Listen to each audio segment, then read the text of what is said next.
உற்றுழி உதவியும் உருபொருள் கொடுத்தும் பிற்றை நிலை முனியாது கற்றல் நன்று. இது சொல்வது புறநானூறு.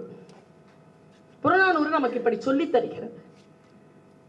நீ படித்து விடு, படித்தால் மட்டும்தான் வேற்றுமை தெரிந்த நால்பால் உள்ளும் கீழ்ப்பால் ஒருவன் கற்கின் மேல்பால் ஒருவன் அவன் கண் படுமே என்று ஜாதியால் இனத்தினால் நீ பின்தள்ளப்பட்டாலும் நீ கல்வியை மட்டும் ஆயுதமாக கையில் எடுத்துக்கொண்டால் யார் உன்னை ஜாதியாலும் இனத்தாலும் பின்தள்ளினார்களோ அவர்கள் உன் கால்களில் வந்து விழுவார்கள் என்று சொன்ன ஆரிய படை கடந்த பாண்டிய நெடுஞ்செழியன் நம் சங்க தமிழனாக நமக்கு முப்பாட்டனாக இருந்தது.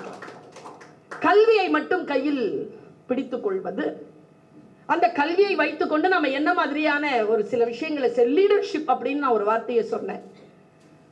இங்க இருக்கிற எல்லாருக்குமே நான் சொல்றேன், அடுத்தவர்களுக்கு லீடரா இருக்கிறத விட முதல்ல நாம நமக்கு நல்ல லீடர்ஸா